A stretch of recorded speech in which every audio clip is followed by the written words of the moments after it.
Hi, my name is Luke, and with me are my good friends Jay and Terry. This is our first episode, so we haven't really set out a format yet, but today we're going to talk about Ishan's new album, Amir? You tell me. So I really enjoyed it. We're going to put it on in the background, actually. This is the first. This is one of my favourites on the album. Fucking love that synthwave opening. I know, right? Synthy beginning. I really like the vocals on it. It's just got like a moody, real crazy atmosphere. P.S. If you haven't seen the artwork for it, go check it out because it's a boss ass chair. Yes. Yeah, I want that chair. A chair that everybody wants. Well, the three of us want anyway. Yeah. No, I think a lot of people. I think if you're into this kind of music, you can look at a chair and go, "Yep, that's a chair I want." Even if it doesn't fit with the rest of the room, you don't care. You're having it anyway. It's the kind of chair you want character festivals, so you can just sit in it watching bands. I have that in front of my tent, and if anyone sat in it, then well, yeah. There'll be sacrifice. There would be a sacrifice, yes, made to a god. Some kind of goat lord. I think it's a goat on top. Maybe a sheep. I think it is a goat skull, yeah. Or a ram. Is it a ram? I can't see. Yeah, something like that. Ram skull. This is one of my favourite tracks on the album. Agreed. It's kind of what I expected from what I was gonna hear. P.S. We're all going in dry today. None of us have really experienced Ishan or Emperor before. No. Jay's got a little experience with seen him live once. I mean, it's funny actually. You just said there that you expected it with the synthy opening. I didn't. So what's playing now? The synth is kind of in the background. Now we've got the drums and guitars, and so this is what I expected minus the synth. And I think it was the opening that for me, I'm like okay, so Ishan does stuff similar to Ghost and Perturbator. Cool. So I was like, brilliant. That's got my attention. So very preconceived ideas, the wrong ideas. And I'm the same as Luke. I love this track purely because it is a kind of a smash up of genres, and it can do no wrong. This track for me. It's like very Emperor. Brass and the strings on it work really well. Synth kind of just blends into it. Really cool track. Yeah, thirded by me, definitely. Like I say, I thought I was getting this kind of track all the way through the album, which there are some surprises in there, which we will get to, and some tracks that Jay absolutely loves. But we'll discuss that when we get there. There's no saxophones though, Terry, so you don't have to worry about that. No, we're automatic, are we? I still haven't checked that out actually. Oh well, I can discuss that then. We'll chuck that. We'll kind of revisit that at some point. Okay. I'll make a note. Saxophones. And if anyone is listening and you don't know what we're on about, you'll find out after we talk about it. Yeah. Oh yeah. We can do that. I'll briefly mention it, but saxophones are not bad.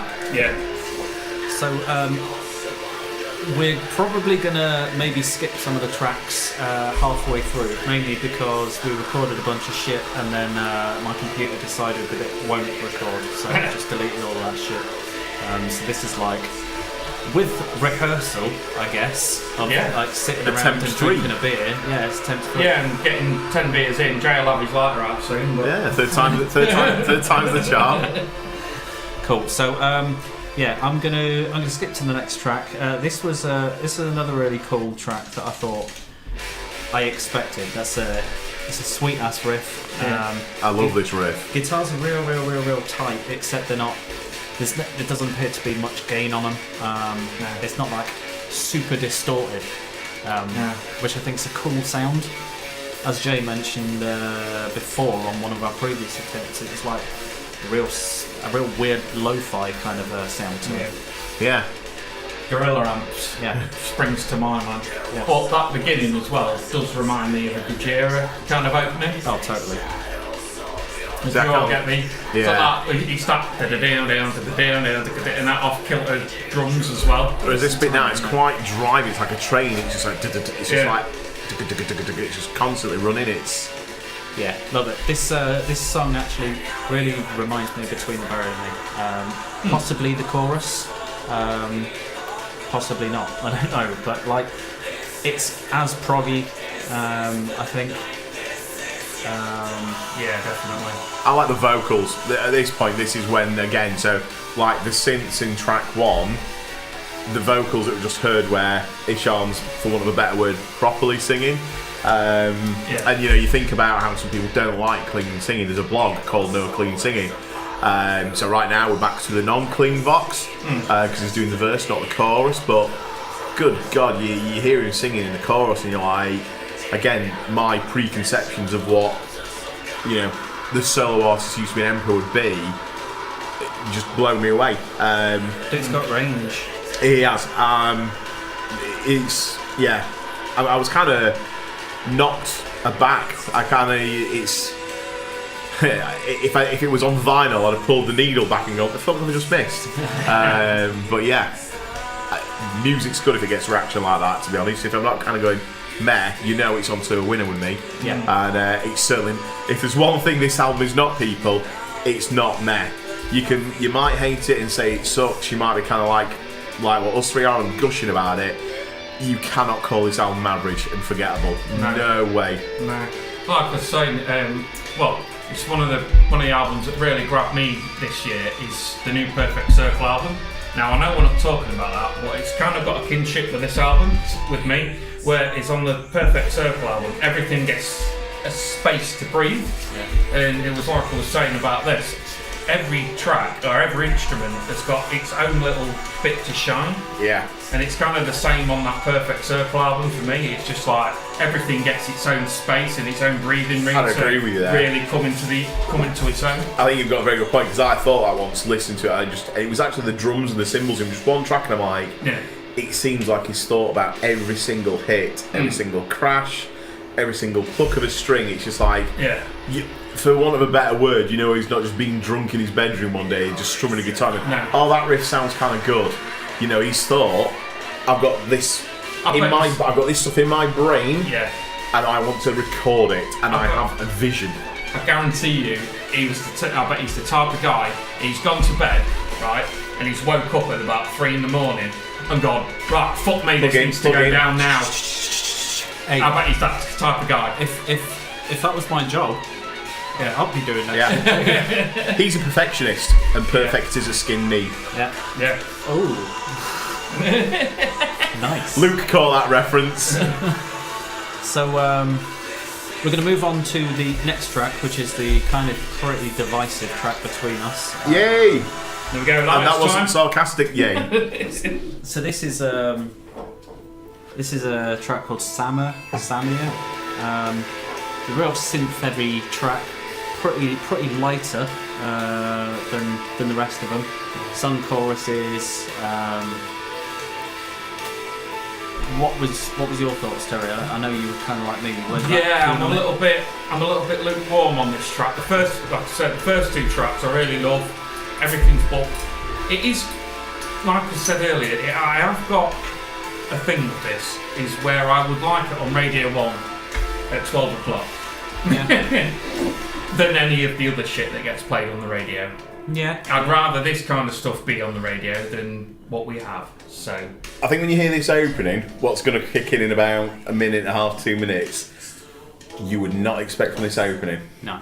The chorus, as it is, this does not even hint this opening is what the chorus is going to be like. And that's probably why I like this song so much. Is because the chorus comes out of left field.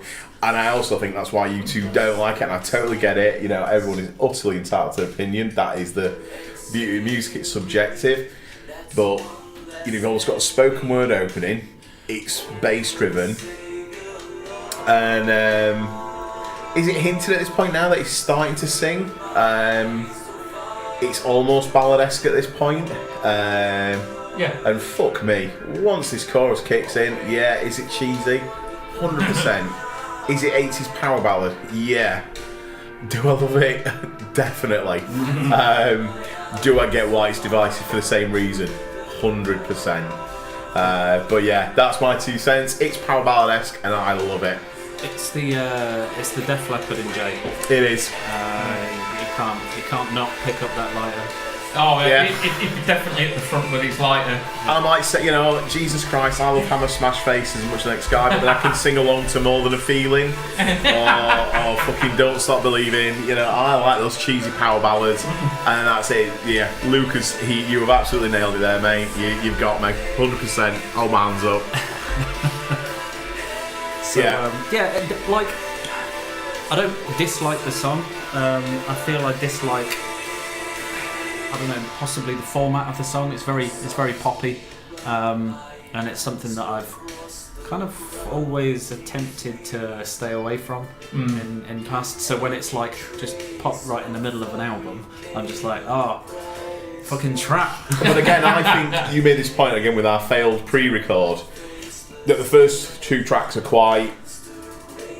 If you ignore the synth opening of track 1, then you kind of, this is kind of what you'd expect from Isham. This you don't. And then, like you said, Luke, 4th track goes back to this. So was this a conscious choice? I think you're right. You were the one who came up with the idea. I think he's looked at the 9 tracks he's recorded and gone, I don't want to have 1, 2, 3 tracks, bang, bang, bang, bang, bang, sound like stuff that could be. Now, if I played this track and track 4, the other way around, to a stranger who wasn't to metal, who slagged off metal, said, metal's shit, it's it's awful, it's nasty, I could play them the next track and they'd be like, yeah, this is exactly what I'm going on about, and then I could play them this track as a follow-up and they'd be like, didn't expect anything like that. Exactly. And I think you're right, I think he's put this in purposely to break up the flow. Yeah, because you get some people that may listen to an album that it's got 3 heavy openers and has then got a more of a ballady 4th. And then it's too much of a shot. Yeah, and they just never really pick up the album again. So you put certain songs between other songs so that they work a little. It makes the ride a little less jarring. Exactly. It's like a steady ride rather than just like straight down a roller coaster because like the last 8 tracks of the album are shit or something. Yeah. I think you've nailed it there. So we're going to skip on to the next track now, which is actually my favourite tracks on the album. One of mine too. Super cool riffs, atmosphere on it's really dark. That kind of prevails through the entire album. It's just a kind of, as Jay said, if this was track 3, holy shit, you've got 3 of the heaviest. Yeah, literally. Hit like a 3 bangers straight out. Yeah. So this song's got pretty good panning as well. Yeah. That if you're listening to it through some decent cans, the panning between your left and right is just excellent. Which I implore you all to do. Yeah. Listen to this track with good headphones. I will do that. I will freely admit that on the Friday when I battered this album 3 times in a row. I was doing it probably the worst way possible to appreciate it, not like Terry at all. People would call me a headphones in here. I literally had one earbud in my right ear because I was at work and I didn't want to appear completely antisocial. Yeah. You do have to play the political game sometimes. Yeah. But I think I'm going to follow Terry's suggestion there. I've got some big ass headphones that cover the ears. And I definitely need to listen to this a couple of times with nothing else interrupting me. Yeah, you can definitely lose yourself in this. And as I said before on the failed record, you pick out so much more as well. Like I was saying about the room for things to breathe, it's even more in the headphones. Yeah, I like that. I'd love that because I love re-listening. You kind of get deeper into this album. I love re-listening to albums. If you hear extra effects, that's you've got me sold there. You've totally got me sold. It's that this track particularly is that kind of clear effect that I was talking about, where you can just hear absolutely everything. You can hear every single kind of pluck of a string in a solo or in a high-pitched melody or something. Yeah. Nothing blends into each other. Probably hear fucking picks hitting string. There's a couple of tracks where I swear I hear his voice. Yeah. Like his actual breath, which is kind of sometimes it's frowned upon because it means that you're putting too much compression on. Yeah. But sometimes I feel it just works perfectly. It adds because a human nature to it. Yeah, I was going to say everyone needs to take a breath, don't they? So. Okay, so the recording just fucked up there, so I tried to splice it as best I can. So that was bullshit. Thanks, Reaper. Please forgive us. It is our first one. So what we're going to do is we're going to just cut this down in certain sections and then splice it together at a later time. Okay, so what we're probably going to do now is we're going to skip to the next track, which was a pretty interesting one, to be fair. Real proggy beginning. I feel it's like super dark atmosphere to it, which again is what I kind of expected. Yeah, definitely. I expected the same as well. This kind of thing all the way through, really. I wasn't expecting the kind of, poppy kind of side of it, but I suppose, as I was going to say on another track, I suppose he's got all that guttural death metal thing out of him in Emperor. Or just already, that's already recorded, he's already got that. Why not stretch your legs or vocal cords? That's it, that's what I was going to say, especially with choruses like what we've just heard on the last track. He's stretching himself, expanding his vocal range, expanding himself as a songwriter, I suppose. Yeah. So this opening reminds me sort of like Gojira's Flying Whales with that kind of that slow, the drums like and it's just like it's building up. It's just like automatically, if you're into metal, you're into this subgenre, this opening you just go, right, this is going to be a bigger song in some way. It's probably not going to be groove metal because it's young Gojira, but just that with drums, it's just like this is setting itself up to get bigger and more expansive. Yeah. Which is interesting because it's a very slow song. Yeah. So it doesn't really build anywhere. It builds into other harmonies and melodies, but it doesn't really build into like the kind of big chuggy ass riff that you expect it to go even that into. sinister riff now, like is even that is adding to the sinisterness, and it's just. And I'm telling you, like I said about the headphones, that sinister riff in headphones. Oh, I bet that sounds amazing. Don't be walking home dark one night. You will fucking shit yourself. Some goat man's gonna come out of the dark and exactly. Sacrificing. Riding a sweet ass chair. Yeah. Because it sort of pans round, it's weird. It's sort of like in the headphones, it kind of like sits at the back of your head. And comes forward. forward. It's like. I don't want to be doing that. That'll be the comfort of my home when it's brightly lit. I'm a chicken on a sunny shit. day. I'm a chicken shit. Sunblazing. I watched a video for Days Gone. I'm like, I'm not playing that alone. And that's not even first person. Yeah. So I thought that this song sounds super 80s. Yes, agreed. It's got kind of 80s vocals, it's got the 80s synth, it's got almost like a melody that kind of springs to mind like Halloween or something like that.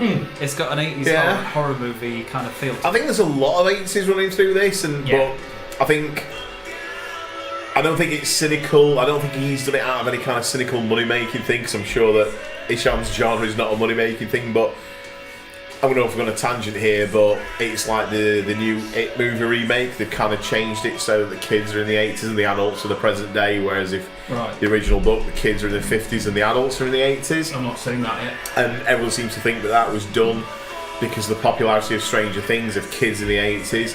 And I'm pretty sure that Isham's not going, fuck it, I want to put an 80s vibe onto all my tracks, but totally hear it. It is definitely multiple tracks rated. Sorry. No, it's alright. Do you know what this section reminds me of?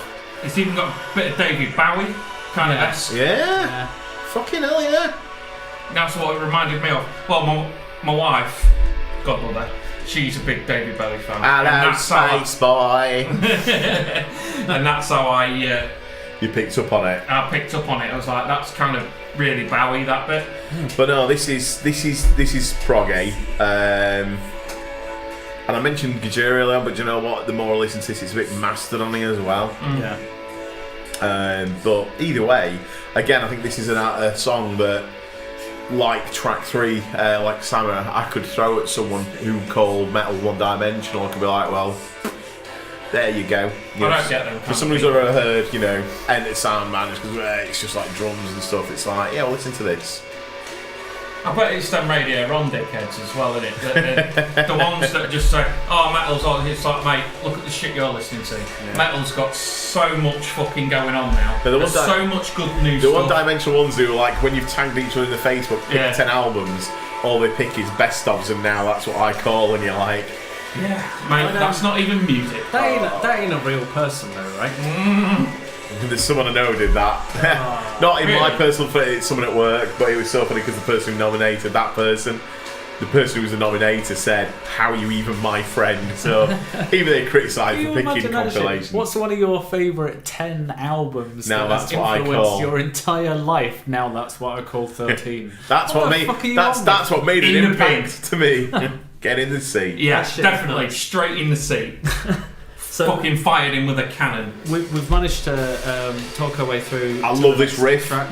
Yeah, the riff is Another one. fucking sweet on this. This is another one of my favourites on the album. It's another one with that It's- Gojira feel for me. Yeah, but this is also one of the ones that I didn't think I'd like because This is an air guitar riff. despite its like nasty ass riff beginnings, it's like super synthy, and it's pretty much just synth And his vocals. and vocals Yeah. most It's of the way. driving. I love this album. You see, we're listening to it more and more and more because we're like talking about it and we're Yeah. liking it even more and more and Yeah. more, which I think is like an excellent trait for an album. I mean, how many tracks are we into this now? Is this about the halfway mark? Track 5? This is 6? 6. Track Yeah. 6? I mean, I'd be stunned now. Like you said, you're absolutely right. We've listened to it multiple times. And literally, I had no idea about this album until I was told in the group, first podcast, this is the first album. Straight up calling it now, this has now become one of my stealth out of nowhere entries for my top 10 of the year. Really? Yeah. Yeah. This is definitely going to end up in my year-end top 10. I think me too. It's come out of nowhere. It's varied. That's it. It's the tracks that you like, Terry, the tracks that you like, Luke, are different to ones that I do. Yeah. But yet I still dig some of those that you do as well. And I think for that reason, the fact that it's not average or generic, well, surely that earns it a spot in the top 10. And I'm glad to see that you're saying that you're going to put it in yours, Luke, Yeah. because, I'm calling it now. I told you when we went for that drink. I'm running out of space Yeah, well, already. Well, you know what you're going to have to do? My You're going to have to do like I do and do a top 20. Mate, at this rate, it's going to be a top 30. No. You have to be brutal. A top 10, you've got to then, because it forces you to really think. Top 20 is Yeah, it easy. Top 20 is easy. It's is, lazy. Yeah. You've got to, because it forces you to decide. It's the non-committal version of saying this is my top. Because you can just pick, you're basically picking 2 releases a month. This is my top. Yeah. I like that. This is just some of the shit that I like this year. It's like when you're not really serious with like that one girlfriend, and you're like, well, yeah, I'm not really going to commit, and there's like a couple of the ones that you sort of flirt with. It's the top 10 equivalent of that. It's like, come on, Yeah, be bold. It's what I'm just saying is the last 2-3 years for metal has been fucking stellar. Oh, we've been spoiled. Spoiled. This year, last year, Year before. before, all fucking everything's been. We was in a malaise, weren't we? Let's all admit it. I think there was a bit of a funk where. There was even a year where I did a top 5, and that Wow. Was that like I did- 2013 or I did a top 2014? 5. 2013 or 2014 were a bit of a It should have been a top 10 of your disappointments. swim. Mate, it wouldn't have been a top 10 of my disappointments, it'd have been a top 100. I think I don't really want to get this into a conversation about piracy and streaming and stuff like that, and bedroom artists who are self-recording a laptop versus those who go to a studio. But I actually genuinely think now that the amount of artists, I mean, Christ, how many bands you send me on WhatsApp, Terry, and you go, check this out, and I'm like, but you know what that does? And people say, well, there's a load of shit there now, because it's just everyone can release an album. But the beauty of that is you find some gems. Because anyone can record an album. Yeah, exactly. All right. So we're going to move on to the next track now. Okay, so this track, this was one of my favourites as well. Opening riff in minor key, and it's Love the opening riff. yeah. I think it's like it's pretty death metal really. I like the cymbal crash as well. Another- I counted it down. Another for me, I know I've said it before, another for me, Gojira kind of opening. Yeah, This I could see opening a set list. Yeah. If he plays live, I could see this opening a set. yeah. you know, it's not crazy fast, it's not crazy slow. This to me, it's kind of like you can imagine the lights coming up, and I think if he was playing live now, I could imagine this opening his set. Yeah, it's pretty relentless song as well. Like up until the chorus, it's just like no prisoners taken sort of thing. Yeah, totally. I think it's his old Emperor. Sort of Emperor. Classic track, as it were. Yeah. Classic Emperor stuff pushing through on this one. Yeah, totally. It's got like a clean kind of mid-8 to it, I feel though. I don't know. It's, as I say, it's like, I would say it's like probably my third favourite track on the album. Yeah. Yeah, so the first one, One Less Enemy, then the first track, The Icy Millennia, and then probably Marble Soul. I don't know, it's a big chunky song. Yeah. And even this particular chorus, even though it's sung, it's still very, very death metal. You can still I can still hear this in a heavier song. Yeah, if the vocals wasn't clean, it could still be dirty, it could still be rough and harsh. And I get a feeling for that chorus. He stood on the front of a boat singing it. You're getting a bit of an Amon Amarth vibe then. Kind of. He's kind of marching Viking on a longboat sort of thing. See, that's some good visualization. When I was sort of listening to this album on sort of way to your house here, and I was thinking about back when I worked for a certain retailer, and I can remember selling some kid asking me about he bought Seamless's album because he knew the singer used to be in Killswitch. I even said to the kid, because he was quite young, I'm like, I'm going to tell you now, this sounds nothing like Killswitch. It's not metalcore, it's not harsh, he sings, it's a hard rock album. You know, they've even said that, the band themselves. Lo and behold, brought it back the next day. And I kind of said, look, I did tell you. And he went, yeah, I know. I said, I told you, the guitars don't sound like the... And some of the tracks on this album, when I listened to it, that was a preconception that I brought into it. I thought it was going to be all blast beats, all tremolo picking, all harsh vocals. And I don't mind the fact that half the tracks aren't, but I can imagine someone who is in their teens or early 20s, if all you're into is the brutal and the harsh, and you are very much, you subscribe to that no clean singing type approach, definitely, you would hear this, you'd hear the synths kick in, you'd hear the power ballad bit kick in, and you're going to be, your brain, because I was like that as a teenager, you're going to be like, what is this? This is lame, this sucks, now and you're going to sack it off. certain vintage. Well, that's it, that's it. I'm not wiser, but I am older.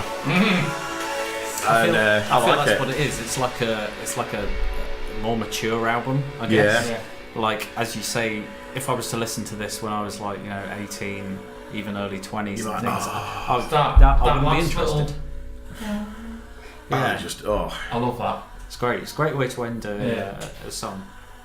Like I say, another thing about the space, that's there has been given that space to breathe and given its own little shining light. So we're onto the next track now. Back with the synth, which is like this whole song's again like super 80s, which I know is pretty in. But this opening totally could be on a Ghost or Perturbator album. Completely could. Yeah. Or it could be on, as we mentioned, or did we mention on the failed re-record? Stranger Things. Stranger Things, definitely. Definitely. Could imagine this being a track they play when I go into the Upside Down. Yeah, you could definitely imagine it, 100%. But I don't think he's done it to cash in on 80s. I think this is where he's at. I feel like a lot of the 80s cashing in isn't necessarily 80s cashing in. It's the people that spend money now who actually remember the 80s. Yeah, and that's it. He'll remember the 80s. Yeah. When you were a kid, if you were an 80s kid, then you're in your like 30s now. So that's it. The music my parents listened to was in the 80s. So I heard a shit ton of synthesizers. I heard a shit ton of power ballads, and that's probably now when I've got a bit older. I'm like, I like stuff like that now because it reminds me of being a kid growing up with my parents. Sad as that may seem. Well, no, totally. It's not sad at all. So like, it's just nostalgia, isn't it? sends you back to a place, doesn't it? Not only Can we call out this chorus as being amazing? Yeah. To be fair, it isn't the kind of chorus that I would actually go with. This I wasn't originally that keen on this track until it got to like this big soaring solo and chorus and things. But it's one of those choruses where you'll end up like whistling it after. And I think we each did when we walked back into this room from listening to it. This is the earworm chorus. Yeah. This is the earworm chorus that's going to stick with you. And you imagine, right, that I've had another thought here. I know Ishan does it really well, fucking brilliant. But you imagine if Howard Jones had sung that. Yeah. But you see, that's in the chorus. It's not that many words. You can imagine the chorus as a t-shirt back print. Yeah, definitely. Totally. It's a 3-line motif. You could put that on the back print of a t-shirt. Yeah, it works. And I can imagine probably some people tattooing that chorus potentially. You know, putting that on their back or their arm or something. It's another good solo as well. Yes. Like crazy. What did you call it earlier, Jay? A fucking cum face solo. Yes, yeah. You think about it again, we keep talking about 80s, we're probably boring you all about the 80s, but yeah, you imagine an 80s guitarist in a music video pulling the cum face. This is definitely a cum face solo. 100%. The fan, the wind, the smoke, the dry ice or edge of the cliff slash moment. I'm sure you can all imagine that face. Yeah. As many of you should be pulling it. So, we're gonna skip on to the next track, which is the last track. One of my personal favourites. Yeah, it's got like a great shreddy opening. Yeah, it's kind of like an 80s thrash metal opening. Yeah, I'd say more thrash than black. Yeah. Galloping. Yeah, and it's like the great vocals that you experienced like earlier on in the album as well. It's like first, second, fourth track. It's almost like what you said before, where it's kind of like he's mixing it up, sort of. He's not sort of front loaded it. If he had put this as track 5 and kept all the synths for that, then there'd been some people right. So I like the first 5, I don't like the last 4. So what he's kind of done is gone hard, soft, mix it all up. Yeah, it'd be a seesaw album, wouldn't it? Yeah, it's an album that you listen to as a whole, whereas totally be a seesaw. If you put these 5 harsh tracks first, it'd have been like, what is this shift? Yeah. And you'd have probably, like Luke says, you'd have gone, and I'm out. Yeah. But because you're riding these peaks and valleys, it works. He's spotted it perfectly, hasn't he? He's gone, right, heavy, good on soft track. Heavy one. I bet he spent a fair old bit of time working out which track was going to fall where. Yeah. Someone like I said, it's 3 in the morning. I bet he was been up fucking all hours of the night, early morning or late at night, just fucking mapping the shit. I mean, we've out, all, like, bang, between bang, us, bang, bang. we've probably listened to this like sort of 30 times now combined between us. But you probably think he's probably listened to every track of this album like 100 times and go like, which order should I put these in? Which? See, I really, really love this chorus. Yeah. It's one of my favourites on the album. This chorus is very much mastered on it for me. It's that's not a bad thing. In a very, very similar way as well. Yeah. And it's not a bad got that nasally kind of feel about it. Brand from Mastodon kind of. Definitely. Yeah, totally. Great vocals in this. It almost seems to change genre mid-song with that chorus, which is, again, a real interesting point. Harmony on the vocals are great. It's got like that big cool synth reprise. I think it's an awesome closing track. Yeah. I feel it's everything in this track as well. It's everything that he's done on this album.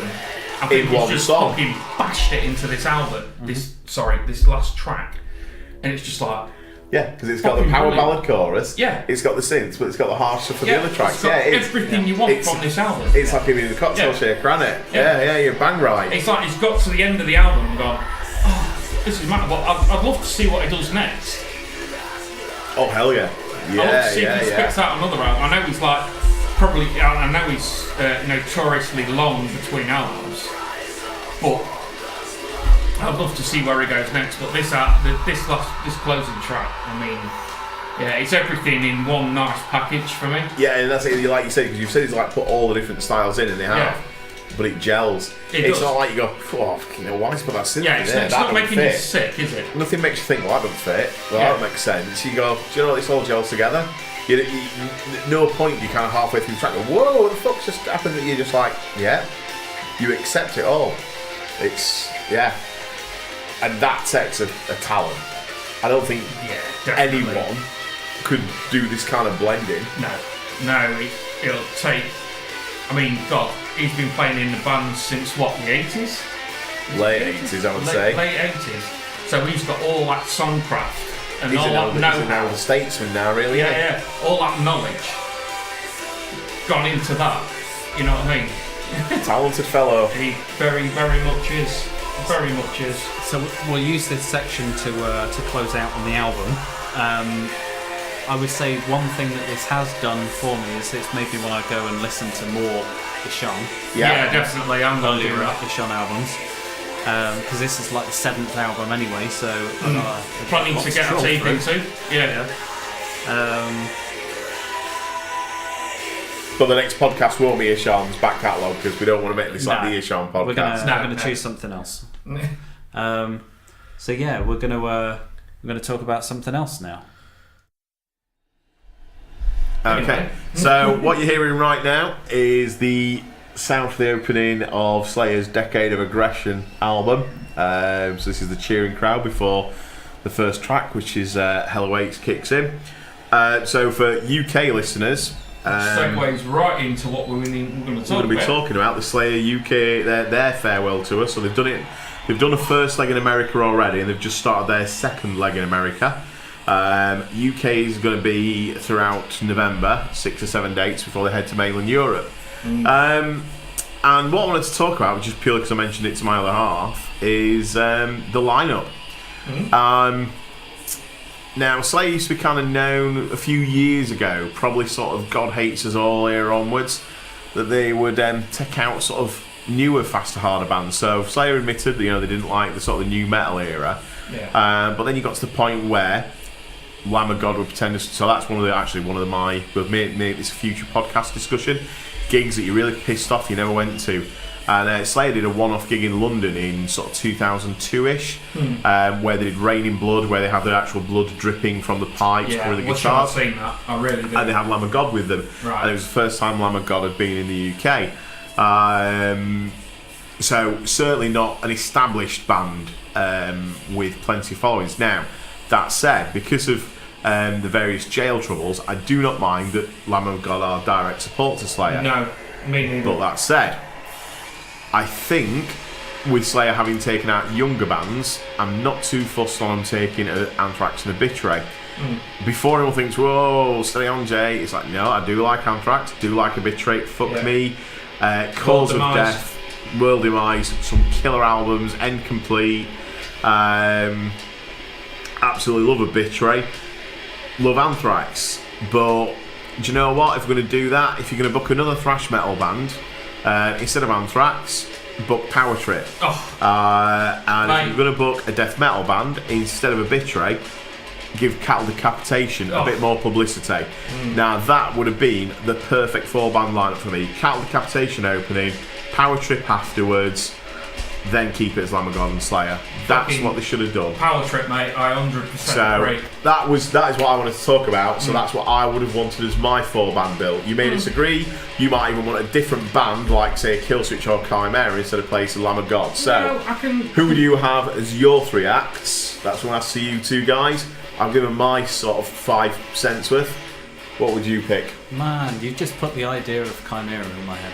Oh, sorry. I fucking love Chimera, and Yes. I know that they've just done their last Christmas gig. Chimera Christmas in their hometown of Cleveland. Do you know what? I still think there's something coming. You think from that's Chimera. a dipping a toe in the water, do you, for the metalcore fucking hope reunion? I still think there's something coming. I hope so, because I don't know, a lot of bands that I go back to, around about that time, I still kind of cringe about. But those you know. But not Chimera. So we're going to say that then, that would be they would be yours instead of Lamb of God? Yeah. So who would you pick as the thrash and the death again, metals? I do like Lamb of God.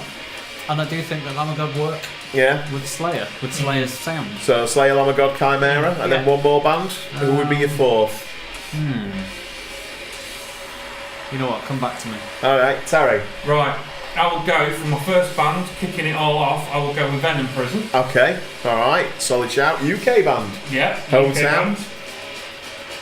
They're from Wales. Oh. So I would definitely go with them. I would back your shout up with Power Trip. Yeah. But then again, I would still keep Lamb of God in there because I'm a big Lamb of God fan. Okay. And then Slayer. Okay. That'd be fucking perfect. So a bit of UK shout. The reason I went is I just realised that instead of giving Cattle Decapitation the shout, maybe I should have flying the flag for the home crowd, and there's the opening band there. Giving Discarna a bit of that'd be tasty. That brutal definitely. groove metal, which is but that's a good shout. I mean, you wax lyrical about that album. Oh, don't we just wax fucking lyrical? Thought of the fourth band? Yeah, I'm gonna throw something out left field. Fit for an Autopsy. Fit for an no. That Good is shout. it's a left field one, but that is And again, that's and that. I think this is what annoyed me about giving Obituary and Anthrax. It's just like, look. I can understand why they're on the bill. I get you. Trust me. I get it's that. pulling more people in, isn't it? But they get the regular the regular names. But that's it. They get some Bloodstock every year or every other year. And I just think that Slayer, and like I say, around God Hates Us all the time onwards. They seem to have a rep for bringing younger bands out, and it's just to then go back and it's just like I know they've got a kinship and so. Slayer and Anthrax, it's a half of the big four, but I think they could have shown the love to some younger bands and maybe I agree. Farewell Tour, they could have exposed these young bands to guaranteed this is the big next audiences. generation. We're going. Yeah. There you go. Yeah. So that's what I wanted to talk about as regards Slayer. It's a good discussion. I can't. Me honestly, I can't wait for that gig. Even though I'm not, or people will probably crucify me for this, but I'm not the biggest Anthrax fan. Yeah. They've got tracks that I can get into. The rest, Obituary and Lamb of God, I'm all in. I feel like. But Anthrax, there's only Are they your bar band? Are they where you're going to get the beer? pretty much, yeah. I would say, but I know a lot of people love Anthrax, and I know that one of the people do love Anthrax, but I love a specific genre of Anthrax, which is the John Bush years. Here we go, let's get ready with the innuendo, boys. Get rid of Belladonna, let's bring back Bush. So I fucking love the Sound of White Noise. I fucking love Stomp 442. yeah. And I fucking love Threat 8. But I don't really like anything that Joey Belladonna is in. Fair enough. It's Fair enough. It's probably because I got into Anthrax in the John Bush era. Yeah. So that was my vocalist. But yeah, I don't know. I'm not really into Anthrax as much as I used to be when I was a kid. That's fair news. Again, music is subjective. Yes. So that's the Slayer and the live announcement and discussion of the lineup. Okay, so you guys recently went to the Trivium Code Orange Power Trip gig, right? Yeah, that's right. Yeah. Yeah, it was excellent. Loved every band on the bill. Well, we only got to see a little bit of Venom Prison, but I've seen them before. Yeah. Well, we both have. Saw last year supporting Darkest Hour. Spotted Darkest Hour, yeah. Really like Venom Prison. Good UK up and coming death metal band. Fantastic lead singer. Yeah, didn't I say to you? I think it's you like the slow stuff. Yeah, that's it. Yeah, that's it. So some of the faster songs, kind of. I hate using this word, and it probably does sound insulting. I don't mean it that way, but it sounds generically thrash. But it seems that when they slow the tempo down, they don't sound like they're copying Obituary. They sound like they've got their own unique little sludgy groove, and you can't say, oh, well, they sound like that band or they sound like that band. They just slow down the tempo, and it's just like that's their niche. They're fucking locked in. Whereas some of the faster ones, you're like, they've pinched a riff from that here, they've pinched a riff from that there. Yeah. But I mean, like I say, UK band, they get a lot of fucking hype. Yeah, live performance. Well, we came in saw the last two songs, didn't we? And it seemed to be going down. Yeah, it seemed to be going down fucking fairly well. Still got a good crowd, yeah. But the band of the night. Power Trip. Oh, mate, I know Trivium well, we'll get to that, but Power Trip for me fucking blew the shit out of everything. Yeah. Such a good sound. I know we're coming from the old school of Power Trip's era, or what Power Trip are putting But they still forward. put their own spin on it. Yeah, they still put their own spin on it, but my god, their sound is so good. And I'll tell you what kind of blew me away is, I think it was 3 songs into the set list they played Swing of the Axe. Yeah. And I was like, wow, that's a bit brave, That's a bold move, Colin. Let's see if it pays off. And I was just like, right, okay. I expected this one to be the encore track. Oh, well, not the encore. They're only the second band on. But I thought that'll be the song that they'll close the night out with. They've only got a half-hour set. Yeah. And that's the one that they filmed the video for. Yeah. And I'm like, oh, aren't you kind of like shooting your load early? But then the remaining tracks, and then you sort of think, do you know what? I've listened to this album. Yeah. There's some strong tracks on that album. And in actual fact, they might have filmed a video for Swing Axe, but do you know what? They've got some quality material. Yeah. And the set got, the next last track they did live kind of dropped the energy a bit, and then they picked it right back up. But the only thing that kind of disappointed me is to say that Trivium won't shy about their thrasher influences is the crowd seemed quite underwhelmed. You saw me tear out a bang my head for pretty much half an hour, made my neck killed driving out. Yeah. Not gonna lie, I got a bang over. Bang over. But the crowd was quite static. I think there were more. Well, the 2 songs we saw of Venom Prison, the crowd were digging that more than they were Power Trip. Yeah, and yet you're like, hang on a minute, you bought a ticket for Trivium as the headliner. Yeah. These, Power Trip are playing thrashy stuff as well. Even if you don't know the material, the genre's similar. Why are you not digging it? And I felt bad for the band personally. I don't know about you, but I'm like, I did. they were just looking at this sea of people who just kind of like stood like fucking Easter Island statues, and I'm like, man, that sucks. Yeah. That kind of let me down, and I was they were giving it kind of find the band afterwards. But look, mate, these cunts might not have been enjoying it, but I were. Yeah. There were fucking, like Jay said, there was fucking statues, but the band were giving it. It didn't seem to affect them. They were giving it 110%. They were really fucking going for it, which I love. Which probably brings me to the next band, which were Code Orange, which I absolutely love their album. I know a lot of people are divisive on it, but we were in the crowd, and I'm sure Helen picked up on it, didn't she? The booing For Code Orange, which I don't really get. It's like a band like Code Orange that have broke so much ground and a new band and pushing things forward that people were fucking booing them. And I mean, Helen said something to the people, didn't she? Yeah. I went for a piss. Because I was on the beard. So, but you've got to keep going backwards and forwards. But I think the reason why we got booed, and it's interesting because we're regular attendees of UK Tech Metal Fest. Shout out to our local festival. It's a 20-minute drive away for us. Definitely. Humble brag. It's coming up real soon. Less than 2 months away. But so there's UK Tech Metal Fest has got its own Facebook page, but then there's like a subgroup called UKTM, and I'm on that, and quite a few people on there kind of did the whole snotty thing going, oh yeah, this tour that we're talking about right now looks amazing. So we're all tipping up, we're watching the first 3 bands, and then when Code Orange leaves, we're going to like sack it off, like Ken was just going to leave before I don't Trivium. understand that. That kind of attitude sucked. And then, like you say, we got to the venue, and people were booing Code Orange, and it's just like, what's going on here? But then I started looking around the crowd, and Trivium have got this kind of audience now. Weird fan base, aren't they? Yeah. And I know that. I don't know if it's because they sort of blend this sort of. They don't just do the metalcore and thrash anymore. Matt's made no secret fact that he doesn't do the harsh vocals anymore. He gets Corey to do those, and because they do more clean vocals, and they've decided without like aping them note for note, but they'll try and copy classic heavy metal song structure, and he'll do more clean vocals.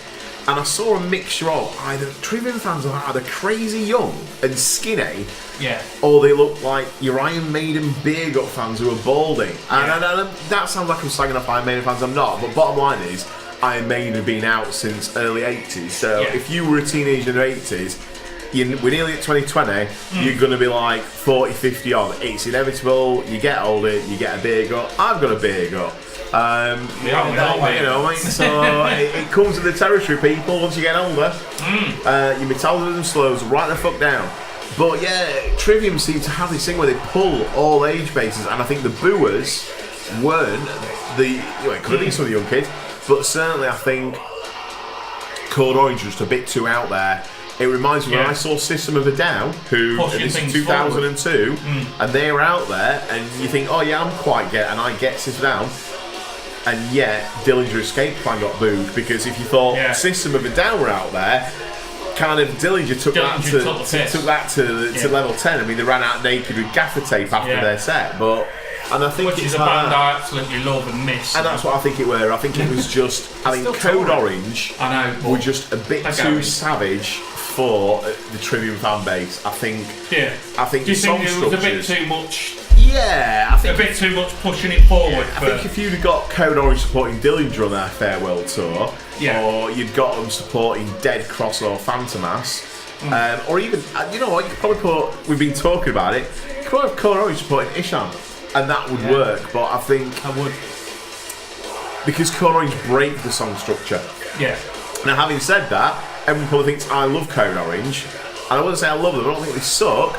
But literally, if you listen to their latest album and you've been in metal as long as I have, they have literally lifted note for note riffs from Chaos AD and Machine Head's The More Things Change. Literally, it's like that riff from that song, that riff from that song. So if you're like 20, you're like, yeah, Code Orange Forever is amazing, it's groundbreaking, it's like, it's environmentally friendly metal, it's full of recycled riffs. Environmentally friendly. But yeah. Brilliant gig, but yeah, the booing was a bit out of left field. No, it was for me. It was a bit uncalled for. It's like don't like it. You just talked about Anthrax. If you don't like the band, go to the bar, go to the merch store. Yeah, exactly. That's my approach. I go to a festival. People bitch about festival lineups. Yeah. Do you know what? That's when I'm going to have a slash. I'm going to have a pint. I'm going to look at t-shirts. Be a grown-up, people. If you don't like something, you don't have to stand there and boo the fuck out of it. Go to the bar, go for a piss, go back to your tent. Simple fact is, whatever. any bulk package lineup, I've just talked about Slayer. There's two of the bands I would have rather had on, but that's it. You know, bottom line is, you can't please everyone all the time. So that's it. There's certain things you're not going to like. Deal with it. Go to the bar, go to the loo, get something to eat, look at merch, move on. Don't boo. It sucks. Yeah. I mean, what's the fucking point? At least try and listen. Yeah. Yeah. Like, you may not like a band, but like, at least try and take it in. Give it a go. Yeah. You know? Yeah. And if you don't want to give it a go, leave. We've spent 40 minutes talking about an album which probably none of us would have given it a go to. And we love it. It's now in my top 10 albums of the year. Right. I shall give myself a virtual pat on the back for that one. Yeah. Yep. And I will actually give you a real pat on the back. I didn't want this first podcast to was all unanimously. Conflict creates emotion. Yeah. I wanted to have a conflict of emotions on an album, and I think I got that. We definitely did. Which brings us anyway to the lives. Which brings us to the headliners. The headliners? Quite tasty. There's Trivium, yeah. Well, we saw them in Lincoln 2 years ago. Oh, did we ever, mate? Oh, I'm surprised we ever got out of spoons. Now, yeah, so that was a bank holiday weekend, so we had the Friday, the Saturday, the Sunday to recover, you know. So we played on the Friday night, we had 2 days to recover and give our livers a chance to recover. But you could not hear the vocals, which was weird. Now, Luke, you might know more about this. His mic, in between songs when he was talking to the audience, crystal, clear as a bell, literally crystal. As soon as he sung, it was distorted to shit. You could not hear a single word. Awful. But in this gig, when they kicked off, mate, everything. The sound was spot on. They were tight. Perfect. Varied set list. They played from all the albums. I'd say they've got tighter. Very, very much. It seems like they've spent a lot of time in the practice room. I watched them headline Bloodstock, and they've had to follow Sabaton. Now, Sabaton brought a sub-headline set. Well, they were the sub-headliners, but they brought a headline set, is what I meant to say. So they brought the tank on, they brought the crowd-pleasing songs, and then Trivium didn't have a tank and they didn't have these bombastic songs, and they just seemed a bit, following Sabaton, they seemed a bit pedestrian, and I never thought I'd say that because I'm not the world's biggest power metal fan by any stretch of the imagination, but Sabaton just brought a big grin to my face. And Trivium, it was just like, it was just like blue lights, a few risers, and I was like, but no, this was on a far smaller scale, but you almost felt like they could have done a festival headline slot this time, and it wouldn't have felt like they were half-assing it, whereas the last time it was just like, I walked after 45 minutes and was like, there's nothing to make me stand here, my legs were killing anyway. Well, it's now after this, I mean, I've seen a few reviews online and not a few people. New drummer is killer. Oh, he's excellent. But a lot of people saying Trivium to headline a Friday night at Download, and judging by the strength of what they've done, and everyone's saying the same thing, it's like, yeah, they're ready. Main stage, is this all second? Yeah, right. Main stage, Friday night, kind of headline. Do you know what? 2019. Trivium.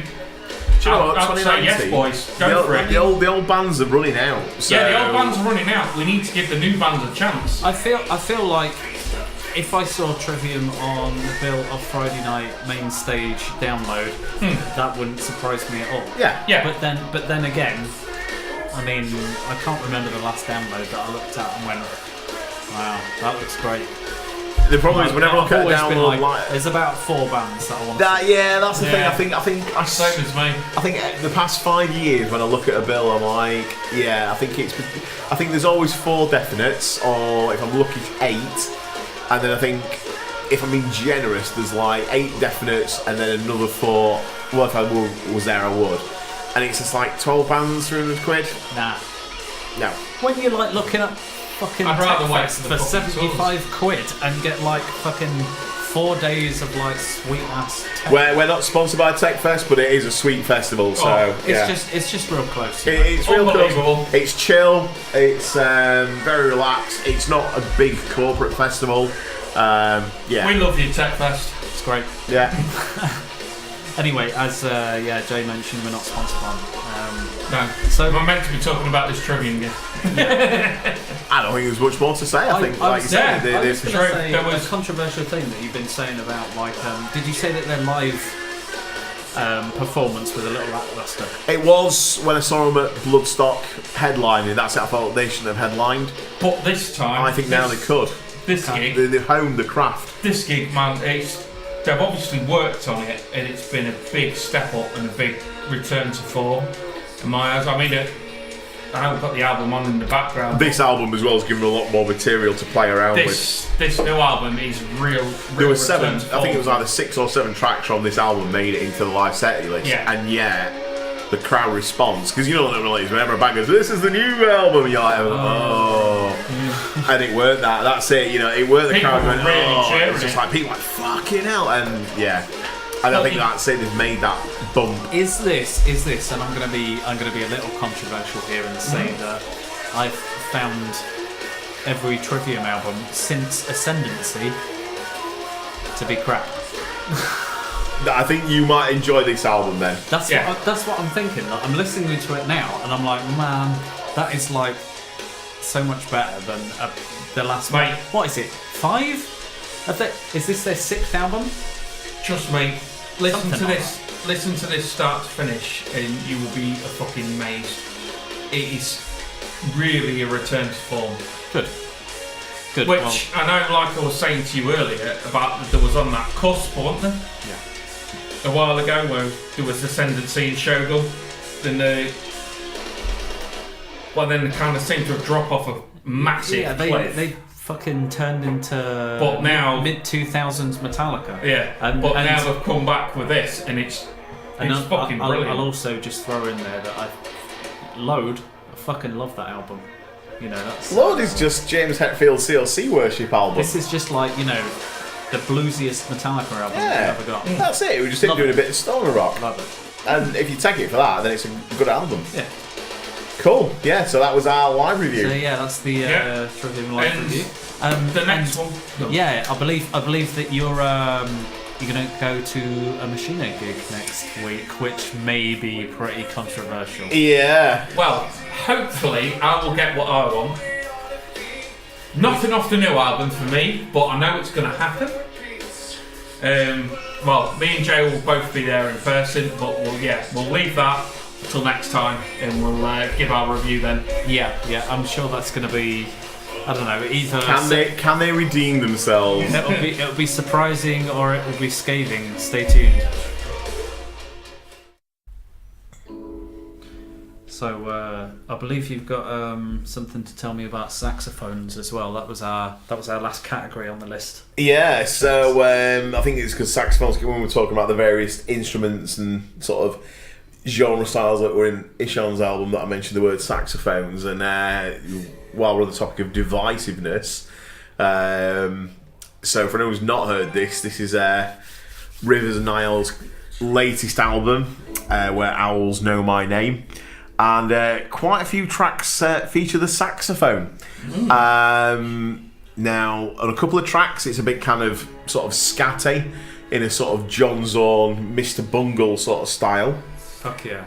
And then in other types, it's a bit smooth, like you imagine the saxophone on the Lethal Weapon soundtrack, as in like the film soundtrack. Yeah. And so some people find it divisive, a little bit kind of jarring, and like, whoa, you've got chocolate in my peanut butter, you got peanut butter in my chocolate, you got a saxophone in my death metal. But you know what? Fuck all that, because this album, now along with the surprise stealth entry of Ishan's Amber, this was, as soon as I heard it first playthrough, definitely in my album, the sort of top 10 albums of the year.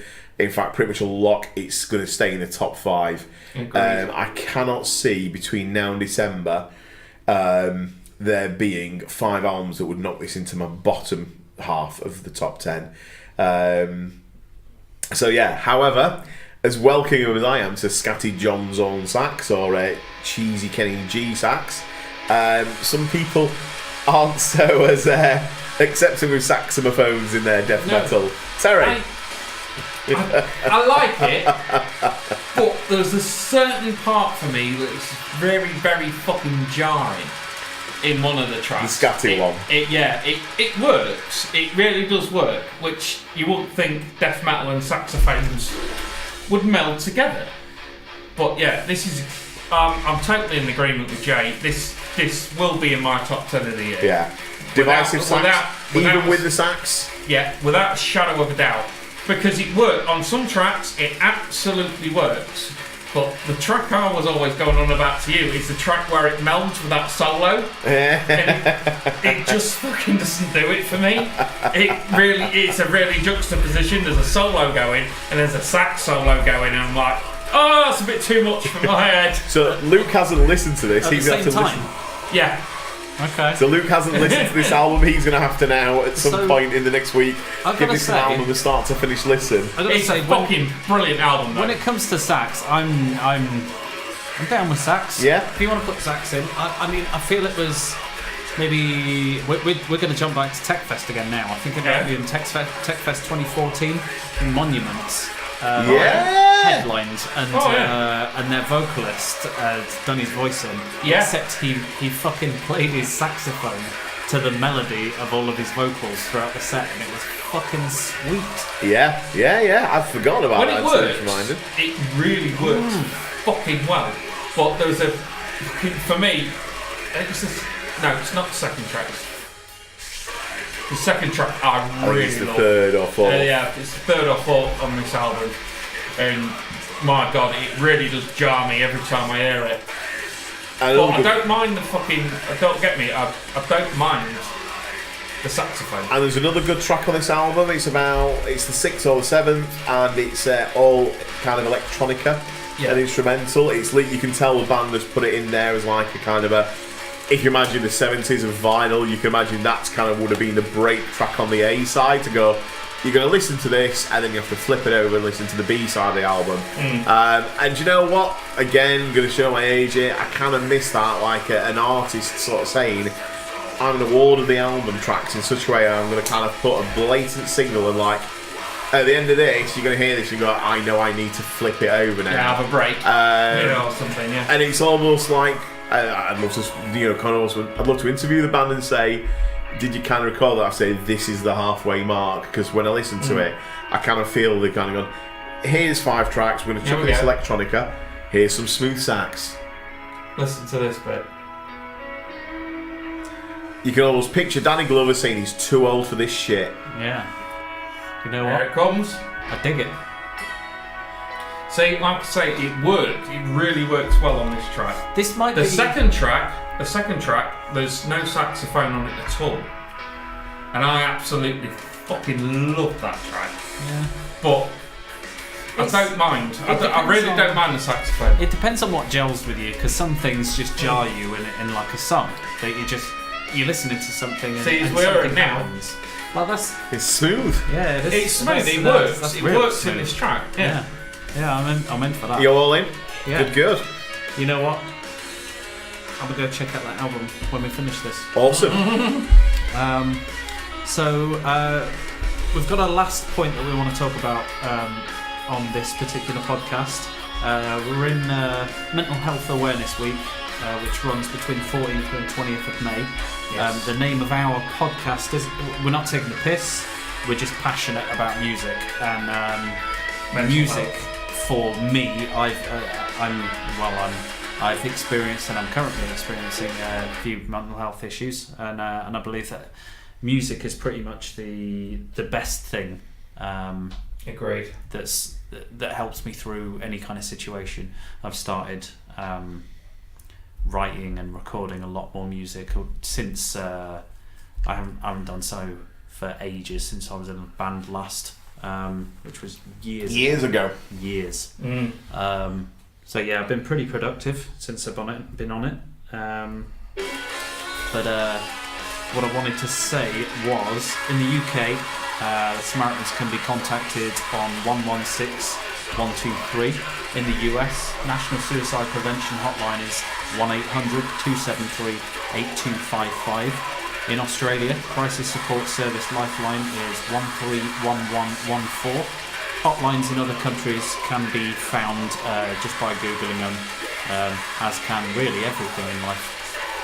But Terry, did you want to continue on with that? As another point on this, if any of you out there listening to this, if we've got one listener or 1,000 listeners, if you're going through a tough time, please feel free to contact any of us through this podcast or through anything, and just please talk. It's good to talk. Don't hold it in. Let people know how you feel. And that's me signing off. Music helps all, and if you're into metal, then great, because we're in good times. Yeah, music is a great healer. So I'll echo Luke's comments. So mental health, that's not a shitty pun. We're not saying that metal is for people who are damaged. Definitely not. It was a very serious name, thought up by Terry. Full credit. Music is the great healer. And doing this kind of thing and talking about music with your friends, it's really cathartic to how you're feeling at that time. So this is kind of a project for ourselves and kind of a project for everybody else, really. So if you want to continue listening, that'd be awesome. What are we going to talk about next time? So I think you already dropped a hint after the Trivium live review. So we're going to talk about Machine Head and see if they can actually not fumble the ball like they did with the album and actually still carry on doing a live slot. I figure if we recorded this in the middle of May, well, nearly the middle of May, I've got to figure if we're doing it once a month, we're going to be doing it in the middle of June. So we've already discussed, we've kind of hinted at our top 10s for 2018. Well, we've still got now 7 months to go, but by the time we record a podcast in June, we'll be at the year's halfway point. So I think we should talk about where are we at halfway through the year, what is our current top 10 shaping out to be. We might not even have 10, but I think we want to talk about that. So certainly that's, for me, that's Machine Head review and where we're at with top 10. Guys, sounds good. What else? We haven't got anything else planned at this moment, but I'm sure we'll like pack some stuff out for next time. Yeah, hopefully we'll get a Twitter or Facebook or something going. Yeah. Send in like things we should review or things we shouldn't review or things you like about the podcast or not. We'll try and make this better as we go along. Yeah, we'll get that set up as we said at the start. Pretty new experience, so get ready for that. So see you all next time. Goodbye. Thanks for listening. Bye.